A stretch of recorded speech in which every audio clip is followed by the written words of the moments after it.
My name is Jeremy.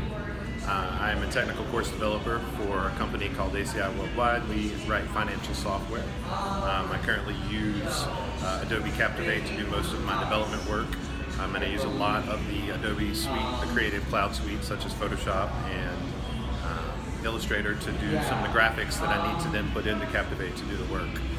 I went to school at a community college for 2 years. Got my degree at the community college and then moved on to a four-year university, and I ended up with a Bachelor of Science in Computer Science. Ironically enough, that's not what I do for my job. My career steered me else a different direction. My suggestion would be is to continue to use the software and learn how to use the software. The things that we do in life, in our professions, are very driven by the tools of the trade. So stick with it and learn the software.